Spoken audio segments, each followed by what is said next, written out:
Cordial saludo, profesor. Voy a desarrollar el taller número 1, que es la investigación cualitativa, cuantitativa y mixta. Bueno, entonces tenemos que la investigación cualitativa se divide en los diseños de etnografía virtual, teoría fundamentada, investigación-acción, estudio de caso, fenomenología. Tenemos la investigación cuantitativa y el cuadro comparativo, la investigación cuantitativa y la cualitativa.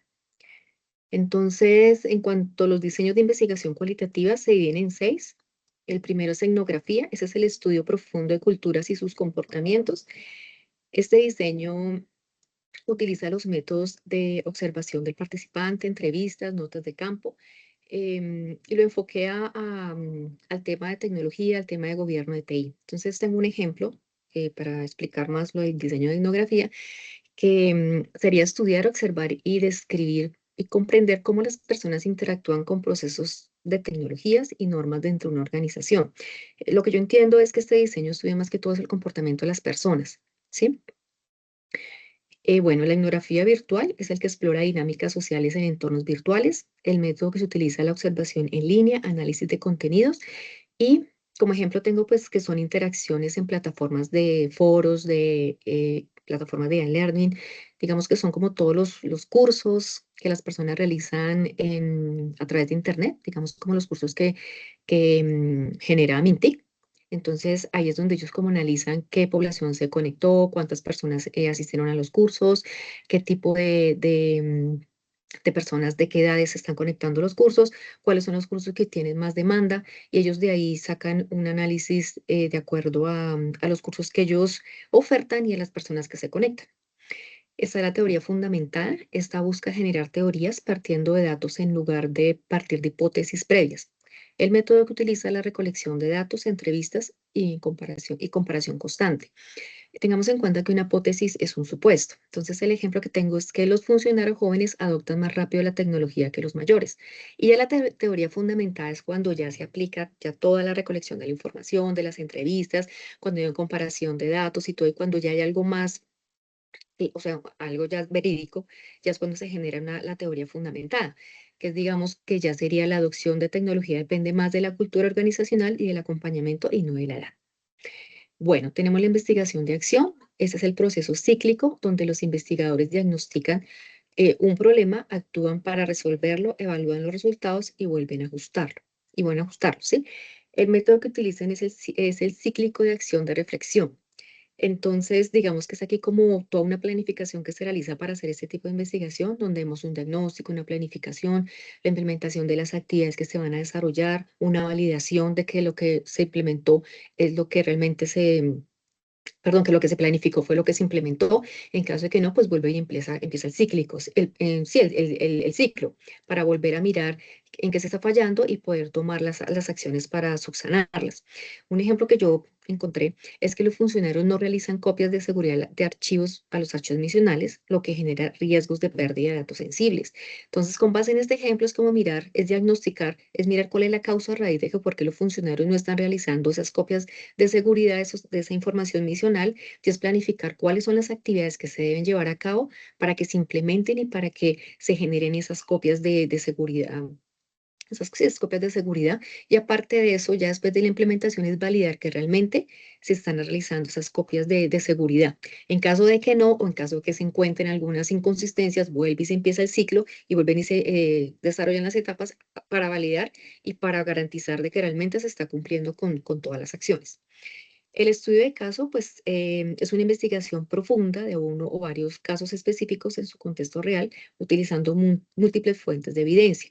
El método que utiliza es el análisis intensivo y contextual y recolección de datos y entrevistas. Como un ejemplo, tenemos la implementación de un sistema de gestión documental en una entidad. Como es un estudio de caso, es ya llegar a la minucia ya del caso, es el por qué se necesita implementar ese sistema, cuál es la necesidad, cuál es la población que lo va a utilizar, cuál es la mejor tecnología, mirar la parte también financiera, mirar también el estudio de las personas para mirar qué capacitación, sensibilización y adopción se les tiene que dar para que ellos puedan implementar y puedan adoptar ese sistema. ¿Mm? Entonces ya es revisar desde de lo de lo mínimo hasta llegar ya a lo máximo, verlo como ya algo general. O sea, ya es verlo como un todo, como un holístico, ese estudio de caso. Y la parte de fenomenología es el estudio de experiencias vividas y significados que individuos atribuyen a fenómenos específicos desde su perspectiva subjetiva. El método que utilizan son entrevistas en profundidad. El ejemplo es conocer la experiencia de los funcionarios al usar un sistema documental. Lo que quiere decir esto es que este diseño de la fenomenología se centra más es en conocer, bueno, cómo le pareció el sistema, es fácil de usar, tiene interoperabilidad, es entendible, no es entendible, funciona rápido, o sea, ya es mirar ya, pero como tal, ya es algo a la persona, ya a la experiencia como tal, ya después que la persona ha vivido esa experiencia, es como que nos cuente, venga, cómo le fue con ese sistema. Ya en cuanto a la investigación cuantitativa, pues como su mismo nombre lo indica, esta investigación se centra en todo el tema de datos numéricos. Como características tenemos la medición objetiva, se centra en datos numéricos y observables obtenidos mediante encuestas, experimentos o cuestionarios. Como un ejemplo sería todo el tema de la definición de indicadores para medir el nivel de implementación de un gobierno de TI en una entidad. ¿Mm? El análisis estadístico es el que utiliza ya las herramientas matemáticas para identificar patrones, relaciones y tendencias. Ya como un ejemplo sería analizar y evaluar el impacto de capacitaciones en seguridad de la información en una entidad. Ya es como analizar a través de una herramienta. Hay herramientas que se manejan para definir los indicadores, es allí donde se analiza el porcentaje y donde se lleva a cabo como todo el análisis de cada uno de estos indicadores y el análisis estadístico. Y las muestras grandes y representativas busca generalizar resultados a poblaciones más amplias. Esta, em, em, esta, mm, esta característica ya va, pero ya más a lo amplio, a lo macro, es, digamos, seleccionar cierto número de entidades del Estado para evaluar el nivel de adopción de gobierno de TI. Ya no se centra en las muestras pequeñas, sino ya en muestras más grandes. La comprobación de hipótesis parte de teorías previas y las contrasta con datos empíricos. Entonces, acordémonos que una hipótesis, pues, es algo subjetivo, es algo que no está todavía eh, validado. Digamos que las capacitaciones en seguridad de la información sí mejoran el cumplimiento de las políticas, pero ya después de pasar por un análisis, por una recolección de información, de entrevistas, ya de validar esa información, ya el análisis sería que las capacitaciones en seguridad de la información incrementan significativamente el cumplimiento de las políticas de TI del 40 al 75%. Ya la comprobación de la hipótesis es porque, como su mismo nombre le indica, se comprobó, pero ya con datos verídicos. Y la recolección y objetividad es minimizar sesgos y producir resultados verificables. Bueno, esto es, digamos, mi ejemplo va en que las entidades del Estado las miden a través del FURAT, que es un formulario único de reporte de avances de la gestión. ¿Qué quiere decir esto? Eso es un formulario que más o menos son como unas 600 preguntas en las cuales son enviadas a todas las entidades del Estado para que ellos los diligencien y luego para comparar datos. Lógicamente que toda esta información pues debe ser veraz, debe ser completa, debe ser eh, clara también.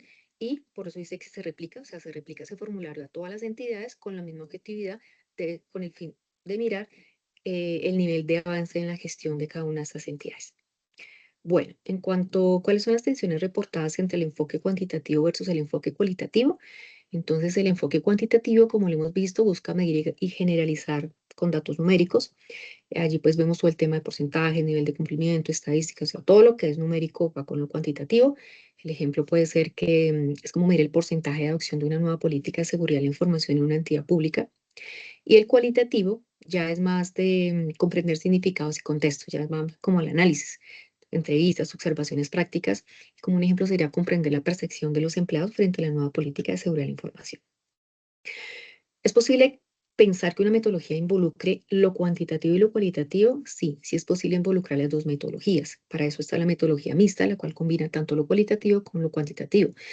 Y se caracteriza por la complementariedad. Lo que quiere decir eso es que se complementa tanto con números como con narrativas o con análisis. Y está también la aplicación secuencial o simultánea, que se pueden utilizar ambos enfoques, tanto lo cualitativo como lo cuantitativo, se puede utilizar en los dos momentos, ¿m? O se puede utilizar primero la una y luego la otra. Y ya la triangulación ya consolida el resultado de las dos.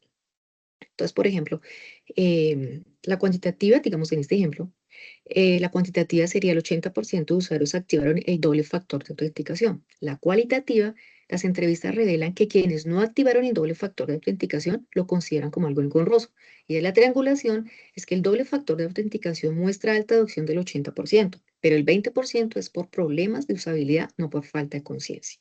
Entonces, sí es posible que en una investigación em, se manejen las dos metodologías, tanto la cuantitativa como la cualitativa. Y aquí está pues el cuadro comparativo de la investigación cuantitativa y la cualitativa. Pues aquí tenemos cuál es el objetivo principal, como ya lo hemos dicho, es medir, la cuantitativa es medir los números, la cualitativa ya es como comprender, analizar, profundizar, explorar. Y el enfoque de la cuantitativa es deductivo orientado a la comprobación de hipótesis y la cualitativa es más subjetivo, va más con la generación de teorías. Los métodos de recolección están las encuestas estructuradas, experimentos, pruebas estandarizadas, cuestionarios cerrados. En la cualitativa también tenemos entrevistas en profundidad, grupos focales, observación, participantes, análisis de documentos. Ya el tamaño de la muestra en la cuantitativa es grande y representativa, en la cualitativa es más pequeña y seleccionada. El análisis de datos es análisis estadísticos a través de un software, un Excel. En la cualitativa es un análisis temático, una interpretación de contenido. Los resultados en la cuantitativa están en tablas, gráficos, porcentajes, y en la cualitativa están en descripciones detalladas, narrativas, son más análisis, más, más citados, o sea, más citas textuales. En cuanto a la generación, en la cuantitativa hay alta capacidad de generación en la población, mientras que en la cualitativa es más baja la generalización por la alta transferencia contextual. En la relación investigador-sujeto, tenemos que en la cuantitativa es más distante, imparcial, mientras que en la cualitativa es más cercana e interactiva porque se acerca más a la población, más a la gente, ¿sí? En las preguntas de investigación, en cuanto a la cuantitativa, tenemos cuándo, con qué frecuencia, qué relación existe, y en la cualitativa, cómo, por qué, qué significa. Ejemplos de diseños, en la cuantitativa tenemos que es el experimental, el correlacional, encuestas descriptivas, y en la cualitativa está la etnografía, la fenomenología, la teoría fundamental y el estudio de caso. Y en la validez tenemos énfasis en validez interna y externa, mientras que en la cualitativa tenemos énfasis en credibilidad y autenticidad. Y la flexibilidad es que tenemos que estar rígida y la cualitativa es un poco más flexible. Bueno, aquí están las referencias. Muchas gracias. Espero que haya con el tema. Y bueno, pues muchísimas gracias por la atención.